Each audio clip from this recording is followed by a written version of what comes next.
Welcome back. तो friends, अभी का वीडियो है major Gaurav Arya is in conversation with Aliya Shah. अच्छा, देखते हैं भाई। ये कोई नई, मेरे ख्याल से डिफरेंट रिपोर्टर है। ये भी आती थी, ये आती थी, ये आती हैं। कई वीडियोस में हमने देखा, आज नाम पता चला है। तो वीडियो शुरू करते हैं। वीडियो शुरू करने से पहले अगर आप चैनल पर नए हो और आपने अभी तक सब्सक्राइब नहीं किया है तो जल्दी से पहले सब्सक्राइब के बटन और बेल आइकन को क्लिक कर लो ताकि आपको हमारे सारे न्यू वीडियोस के नोटिफिकेशन मिल जाए जैसे हम अपलोड करें। अगर आपको वीडियो पसंद आता है प्लीज लाइक एंड शेयर। चलिए शुरू करते हैं। Modi ji is the boss.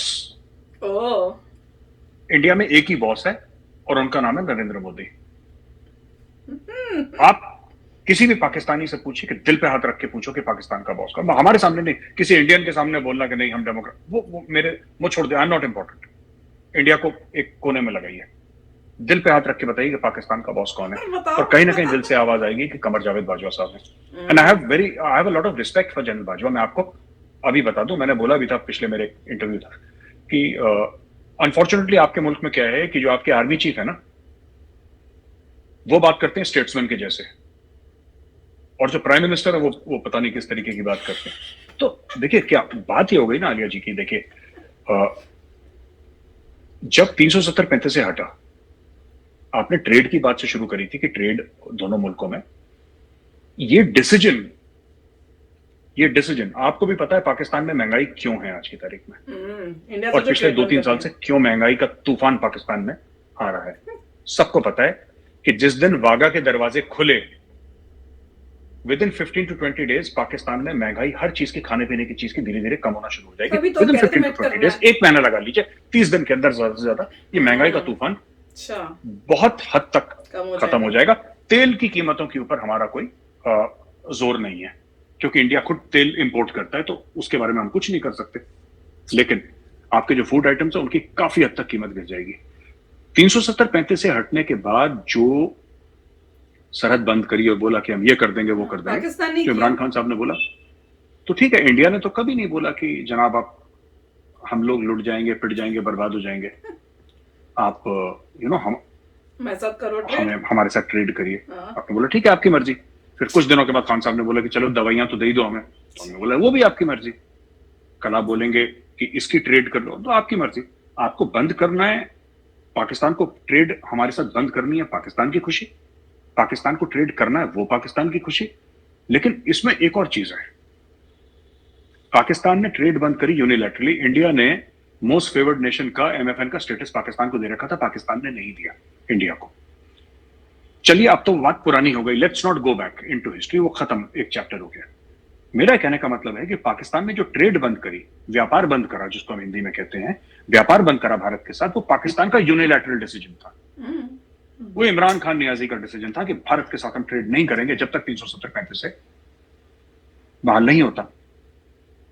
फिर उन्होंने दवाई मांगी, जैसा मैंने बोला, तो हमने बोला दवाई का करना, कोई दिक्कत। अगर कल इंडिया कहता है कि चाहे कुछ हो जाए, अब हमने करनी नहीं अगले 100 साल तक पाकिस्तान के साथ ट्रेड। आप देखिए पाकिस्तान में भी हाल क्या हो रहा है आलिया जी की, आपकी 70% या 60% इकोनॉमी जो है आपकी एग्रीकल्चर पर डिपेंडेंट है। आपकी एग्रेरियन इकोनॉमी है पाकिस्तान की ज्यादातर। इसके बावजूद भी Pakistan is a net importer of food grains. आप लोग अनाज जो है, आपकी दाल, आपके जो गेहूं है, गंदम है, ये सब ये आप इंपोर्ट कर रहे हैं बाहर से, एक ऐसे मुल्क में जिसमें 70% किसान हैं, जिसमें खेती बाड़ी होती है। तो ये जो सिस्टम है, ये सिस्टम चल ही नहीं सकता। तो बात यह है कि मैं ये देखता हूं कि अगर पाकिस्तान से कुछ ऐसे स्टेप्स लिए जाते हैं, as an Indian, as a former Indian army officer, अगर आप मेरे सामने बोलेंगे कि आप, और ये बड़ा आपको मेरा अटपटा सवाल लगेगा, लेकिन ये मैं दिल से बोल रहा हूं और सच बात बोल रहा हूं, अगर आप मेरे सामने आसिफ अली जरदारी, शहबाज शरीफ, नवाज शरीफ, इमरान खान, ये चारों को रखेंगे और बोलेंगे कि आप as an Indian army officer आप किस पे भरोसा करते हैं, तो मैं चारों को अलग रख के मैं बोलूंगा मैं जनरल बाजवा पे भरोसा करता हूं। और उसका रीजन है, मैं कारण बताता हूं आपको। भारत से दुश्मनी करना या भारत से दुश्मनी रखना, भारत से लड़ना, वो जनरल बाजवा का फर्ज है। तो अगर जनरल बाजवा भारत के खिलाफ कुछ बोल रहे हैं, that's okay, that's his job. ये अमन का फाख्ता उड़ाने के लिए उन्होंने वर्दी नहीं पहनी है, उन्होंने जंग लड़ने के लिए वर्दी पहनी है, अपने मुल्क का दिफा करने के लिए वर्दी पहनी है, तो वो तो उनका काम है ना। दुश्मनों से लड़ने के लिए करी है, why should I say that he is a bad person because he is doing his job. Fight होगी तो जाएंगे ना। वो अपने लिए अच्छे हैं, हम अपने लिए अच्छे हैं। और जैसा मैंने पहले भी एक शो में बोला, वो बंदा दोगला नहीं है। दुश्मनी है तो है, दोस्ती है। देखिए, ही इज वेरी क्लियर। अभी वो नवंबर में चले जाएंगे, नवंबर में रिटायर हो रहे हैं, and he has made it very clear that मुझे एक्सटेंशन नहीं चाहिए। तुम ऑफर भी करोगे, मैंने मना ही करना है, तो अभी समझ लो मैं कोई और आर्मी चीफ आ जाएगा, अब जो भी आ जाए आर्मी चीफ। नवंबर में। But the fact of the matter is that we can not engage with general Bajwa directly. हम जनरल बाजवा के साथ डायरेक्टली एंगेज नहीं कर सकते, क्योंकि as a democracy we would like to engage with the democratic leaders of Pakistan. और मेरी नजर में पाकिस्तान में अगर कोई एक बंदा है जिसकी क्रेडिबिलिटी है, वो जनरल बाजवा है। बाकी ये देखिए, आज शहबाज शरीफ है, कल कोई और आ जाएगा, परसों तीसरा आ जाएगा, ठीक है। और मैं ये नहीं कह रहा कि पाकिस्तानी आर्मी ने गलत काम नहीं करे। पाकिस्तानी आर्मी ने कई गलत काम भी करे हैं, पाकिस्तानी आर्मी ने मार्शल लॉ भी लगाए, सब कुछ। मैं जनरल बाजवा की बात कर रहा हूं, मैं पाकिस्तानी फौज की बात नहीं कर रहा। मैं आपको बताता हूं, इसका मैं ना थोड़ा सा घूम के आपको जवाब देता हूं, तब शायद मैं समझा पाऊं। जो भी आपके व्यूअर्स हैं, आप तो जियो पॉलिटिक्स फॉलो करती हैं, आपको समझ में आ जाएगा, लेकिन व्यूअर्स शायद ना फॉलो करते हो। अक्सर पाकिस्तानी ये हमसे कहते हैं कि यार, जो आपके डॉक्टर जयशंकर है ना, वो कमाल का फॉरेन अफेयर्स मिनिस्टर है, भारत की कमाल की डिप्लोमेसी है। और ये पाकिस्तान अक्सर कहते हैं कि रशिया से तेल भी खरीद रहा है, S-400 भी खरीद रहा है, अमेरिका का भी स्ट्रेटेजिक अलाई है। सब देखिए, इसमें कोई शक नहीं है कि नरेंद्र मोदी जी, डॉक्टर जयशंकर साहब, ये लोग बड़े कॉम्पिटेंट हैं, दे आर वेरी कॉम्पिटेंट, इसमें कोई शक नहीं है। पर बात कॉम्पिटेंस की नहीं है यहां पे, और मैं बात थोड़ी सी इमोशनल करूंगा, और ये प्रैक्टिकल भी है। इमोशनल बात भी है आलिया जी, और ये प्रैक्टिकल बात भी है। और मैं आपको बताता हूं क्या बात है। आपको पता है कि डॉक्टर जयशंकर के सामने शाह महमूद कुरैशी इतने फीके क्यों लगते हैं? ये इमोशनल बात है, ये जज्बाती बात है, लेकिन ये सच है। इनको अपने मुल्क से ना, शाह महमूद कुरैशी को अपने मुल्क से मोहब्बत नहीं है, मैं आपको बताता हूं। इनको चाहे मेरी बात का बुरा लगे, इनको अपने मुल्क से मोहब्बत नहीं। अब ये तो गद्दारी के सर्टिफिकेट बांटना हमारा काम है, आपने भी शुरू कर दिया। नहीं, मैं आपको बताता हूं कि बात यह है कि अगर इमरान खान ये बोले कि एटम बम गिर जाए पाकिस्तान पे, लेकिन ये सरकार नहीं रहनी चाहिए, ठीक है, how can you make such a statement? मतलब एक बंदे की बेरोजगारी पूरे मुल्क में आग लगा दी है, एक बंदे की बेरोजगारी, अपनी और पूरे झूठ पे लोग यहाँ कंप्लीट लाइज। ये आप जो कहते हैं ना कि नरेंद्र मोदी जी यहां जा रहे हैं, वहां जा रहे हैं, ये भाग रहे हैं, उस बंदे के पास 4 तो कपड़े हैं, एक सूटकेस है, एक 2 बेडरूम का घर है अहमदाबाद में, where is old mother lives. जिस दिन वो प्रधानमंत्री नहीं रहेंगे, वो अपनी बोरी अवस्था बांध के अहमदाबाद चले जाएंगे, कहानी खत्म हो जाएगी। देखिए, ये जो है ना, ये बैरागी टाइप के लोग हैं। ये इनके पास कोई वेल्थ नहीं है, इनके पास कोई चमकती हुई घड़ियां नहीं है हीरे की, इनके पास कुछ नहीं है।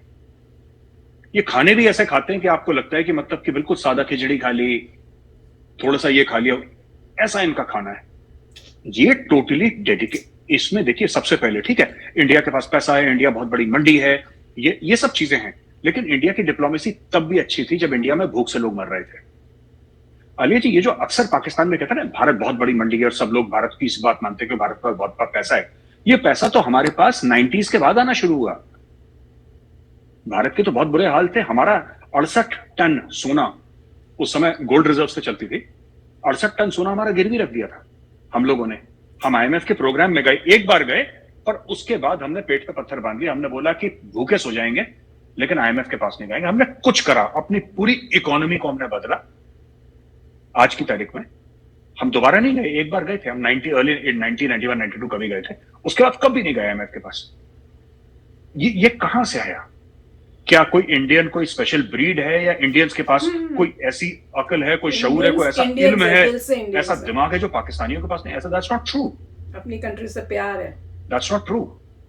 पर हमारा जो भी प्रधानमंत्री है, जो भी हमारा प्रधानमंत्री है, जो भी हमारा आर्मी चीफ है, मैं आपको गारंटी के साथ कहता हूं आलिया जी, किसी का बाहर में प्रॉपर्टी नहीं है। हाँ, बच्चे किसी के सेटल होंगे, वो डन, दैट इज ओके, बच्चों की अपनी मर्जी है, बच्चे जहां भी जाएं, लेकिन कोई ऐसा नहीं कह सकता कि इसकी डुअल नेशनैलिटी है, इसका ये है, इसका ये है, इसका यहां पे घर है, इसका ये घर है। इन्होंने यहीं पे पैदा होना है, भारत में यहीं में मरना है, और ये जज्बे का फर्क है, ये जज्बे का फर्क है। मुझे एज अ हिंदू मुझे बहुत बुरा लगा, ठीक है, मैं कभी किसी मस्जिद के अंदर नहीं गया।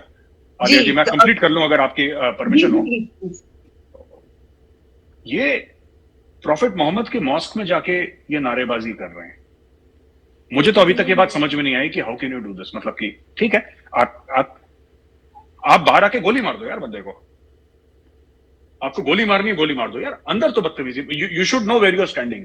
एंड इतना as a Hindu who has never entered a mosque, मैं कभी मस्जिद के अंदर गया नहीं, मस्जिद की सीढ़ियां नहीं चढ़ी, ठीक है, लेकिन इतनी अकल तो मुझे भी है।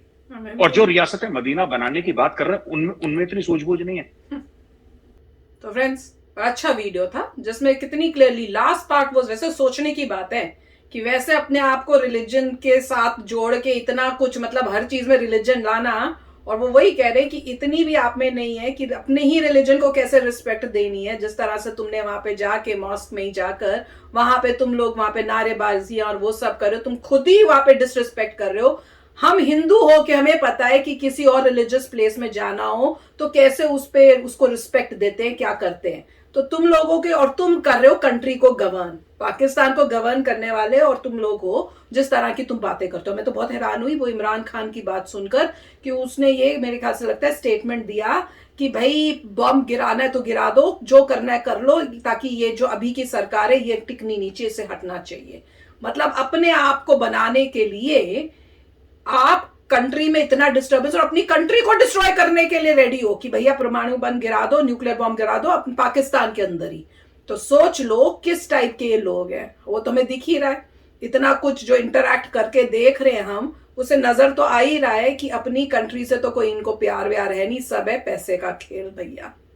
देखिए, कुछ एलिमेंट्स हैं जो खराब हैं, जैसे उन्होंने मिस्टर बाजवा का एग्जांपल दिया था, पर उनका भी तो कह रहे थे कितने पैसे, कई वीडियोस में देख रहे हैं कुछ उन्होंने गड़बड़ी की है, मगर वो कह रहे हैं कि मैं, पर वो कह रहे अपनी कंट्री के लिए तो बैठे हैं लड़ने के लिए। आर्मी के बारे में नहीं बोल रहे, मिस्टर बाजवा के बारे में बोल रहे हैं कि उन्होंने जनरल हैं और अपनी कंट्री के लिए वो लड़ेंगे जोश से, राइट, कि उनकी ड्यूटी वो करेंगे।